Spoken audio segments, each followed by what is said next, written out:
Se você estuda inglês, eu tenho certeza que você já ouviu falar sobre o Simple Present. Ok, mas para que a gente usa ele?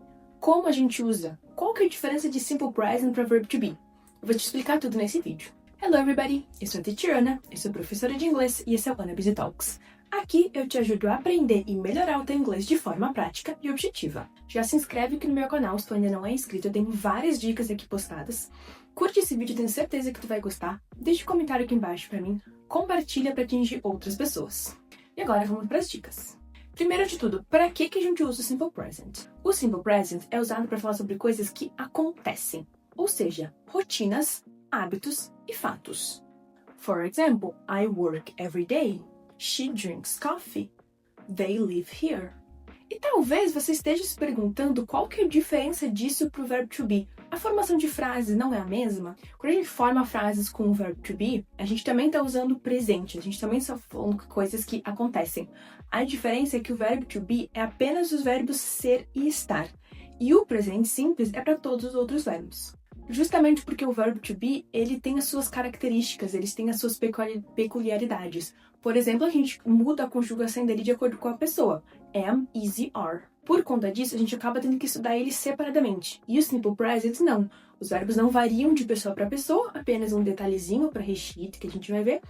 Porém, acaba sendo uma outra categoria, justamente por causa dessa diferença da conjugação. Então, a regra em si de coisas que acontecem também se aplica para o verbo to be. Mas é por isso que a gente estuda eles separadamente, porque o verbo to be tem suas peculiaridades e Simple Present tem algumas coisas um pouquinho diferentes. Mas se a gente está falando de tempo verbal, eles entram na mesma categoria. Então, como que a gente forma frases com Simple Present? Quando a gente está falando sobre o inglês básico do Simple Present, a gente tem que sempre lembrar dessa estrutura. Sujeito, verbo e complemento. Então, sujeito, quem está fazendo a ação do verbo. Verbo, o que está acontecendo. E o complemento, alguma coisa a mais. Pode ser um objeto, pode ser um local, pode ser um advérbio, o que for. Mas essas três coisas básicas normalmente vão estar ali na frase. Então, pegando os mesmos exemplos que eu dei antes. I work every day. I é um sujeito, work é o verbo, every day é um complemento. She drinks coffee. She é um sujeito, drink um verbo, coffee um complemento. They live here. They é um sujeito, live é um verbo, here é um complemento. E o complemento varia, dependendo do que eu tô falando. Falando de uma maneira mais básica ainda, eu poderia inclusive formar frases só com verbos, com sujeito e verbo. I work, they live, she drinks. Então, depois, à medida que a gente vai aprendendo substantivos, que a gente vai aprendendo advérbios, que a gente vai aprendendo lugares, tempos, frases relacionadas a tempo, a gente vai complementando. Mas essa estrutura básica, ela é o básico, né? As primeiras matérias que a gente aprende são justamente para formar essa estrutura do sujeito, verbo e complemento.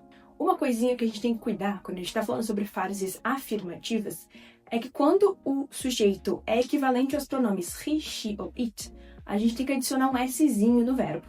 Então, eu falaria I work, mas eu falo he, she, it works. They drink, he, she, it drinks. Ou it rains. E aí vai adicionando os complementos. She works on the weekend. He drinks coffee every morning. It rains every day.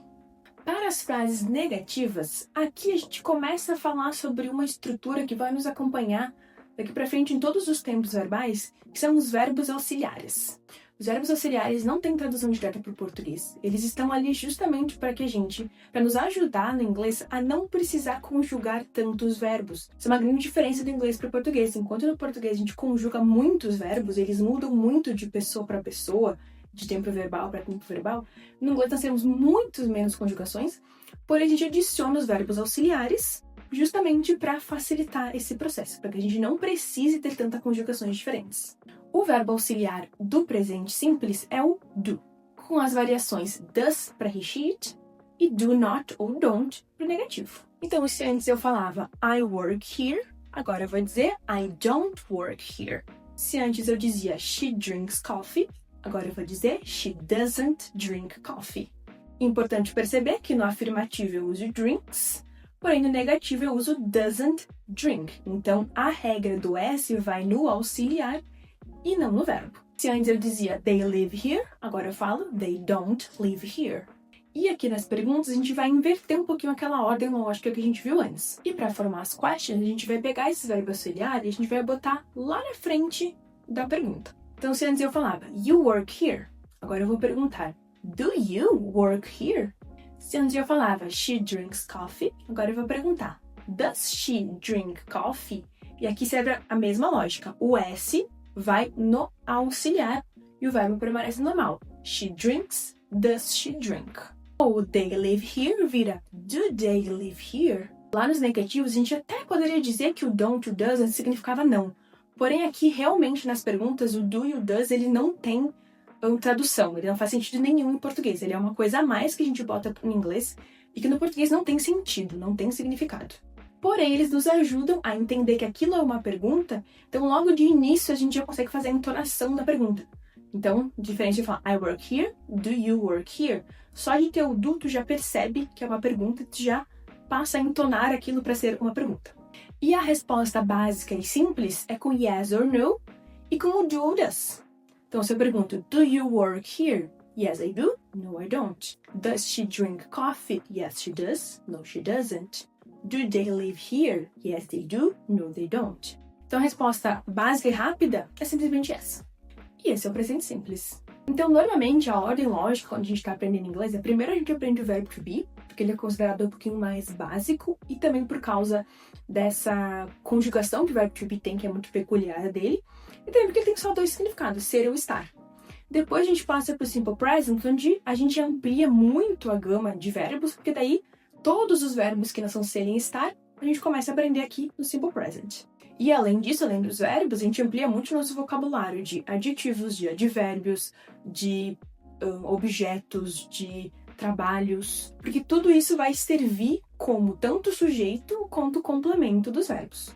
Então, por isso que a gente tem essa ordem que a gente sempre diz, o básico do inglês é o verbo to be. Sim, normalmente é a primeira coisa que a gente estuda, mas o simple present ele também vem logo em seguida. Então, os dois primeiros tempos verbais e gramáticas que a gente aprende em inglês, normalmente são esses dois. E a gente vai complementando com os objetos, com os complementos necessários. E depois que a gente aprendeu esses, que a gente passa para os um pouquinho mais avançados, justamente porque a principal diferença entre eles é o auxiliar. Então é muito importante que aqui, nesse básico, a gente entenda o que é um verbo auxiliar, para que ele serve, porque depois ele vai nos acompanhar e ele só vai variando. Então, se o auxiliar do presente é o do, no passado é o passado de do, que é did. Depois, mais adiante, nos perfeitos, a gente também vai ter o auxiliar have, e o passado perfeito é o passado de have, que é had. Então, essa é uma lógica que a gente aprende agora no básico, mas que, tendo isso claramente aqui, depois, mais adiante, fica um pouco mais fácil de compreender as coisas um pouquinho mais avançadas. É por isso que eu sempre falo que cada coisa no seu tempo. Aprender inglês é um processo, e se a gente pula etapas, é aí que a gente começa a se perder. Porque se eu não entendi aqui no básico o que é um verbo auxiliar, quando eu estiver lá no perfeito mais adiante, eu não vou fazer ideia do que é um have no tempo perfeito. Então, é importante que a gente pegue esses básicos bem direitinho, para depois que as coisas fiquem, quando elas são mais avançadas, porém um pouquinho mais simples de entender. Eu já tenho alguns outros vídeos aqui no meu canal postados sobre os verbos auxiliares, sobre do, sobre o have, sobre o verbo to be também, então eu vou deixar os links aqui no cardzinho aqui em cima e na descrição, para que vocês possam, na sequência, complementar esse vídeo aqui e o básico fica um pouquinho mais completo. Se tu gostou desse vídeo, não esquece de curtir, deixa um comentário aqui embaixo para mim com sugestões, reclamações, elogios. Se inscreve no meu canal para não perder os próximos vídeos e para acompanhar os outros vídeos que eu já tenho aqui postado. E compartilhe esse vídeo com outras pessoas para que ele atinja mais gente e ajude o meu canal. Me segue também lá nas outras redes para não perder meus outros conteúdos. And that's it for today. See you in the next video.